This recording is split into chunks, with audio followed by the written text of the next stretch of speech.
Have you planned your afterlife yet? And what does it look like? Are you just going to enjoy the company of angels and mahjong sessions with saints? Or do you plan to settle some scores and get reincarnated to seal unfinished businesses? Well, if you want to be reincarnated, FYI, you need a permit from the Chinese government. Yep, you heard it right. You need to get approval from the Chinese government. Okay, that's an exaggeration. China's requirement only extend to the Dalai Lama. Not that it makes it less crazy. It is a unique blend of bureaucracy and mysticism that could be straight out of a surreal comedy. Imagine if a soul preparing to reincarnate had to fill out a form at a celestial DMV only to be told, sorry, you can't be reborn without Beijing's approval. Here's how it works. In 2007, China introduced regulations requiring Buddhist monks to seek government permission before reincarnating. The idea is to manage the process of choosing the next Dalai Lama and ensure the decision aligns with Beijing's interest.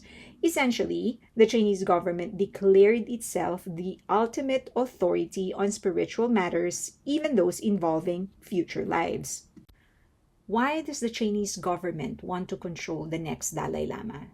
Well, the Dalai Lama holds immense spiritual, cultural, historical, and even political significance, particularly for Tibetan Buddhism and the global community. The Dalai Lama is the highest ranking Lama in the Gelug school of Tibetan Buddhism, one of the major schools of Tibetan Buddhism.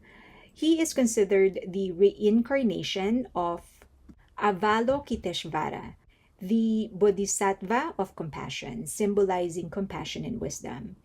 Historically, the Dalai Lama was both the spiritual and political leader of Tibet.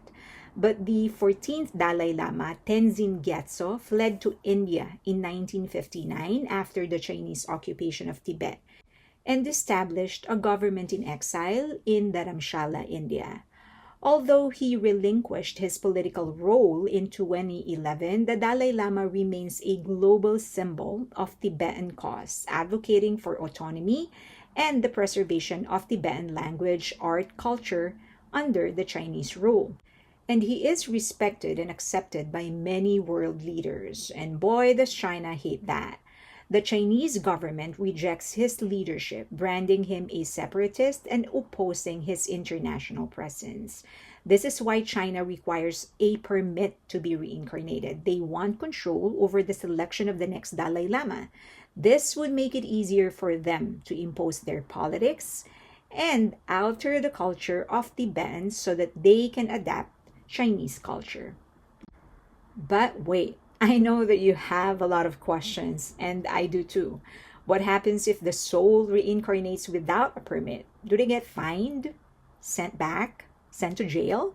How do you apply for reincarnation? Is there a form with check boxes for preferred country of birth or reincarnation skills update or preferred year of reincarnation? And who verifies that the reincarnated child is the correct soul? Is there an official reincarnation inspector position? What if you want to become a panda and you just end up looking like a panda, but still a human? Can you get that corrected? But all jokes aside, this policy is a serious attempt to control Tibetan Buddhism by undermining the Dalai Lama's influence and ensuring the future spiritual leaders are aligned with Chinese government policies. It's both a bold assertion of political authority and a head scratching example of how bureaucracy can find its way into the most metaphysical realms.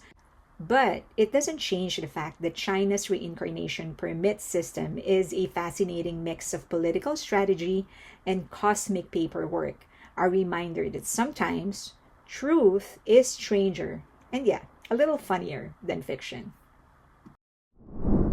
This is a part of a series, and if you want to see the other parts, the link will be in the description box. So please just click it.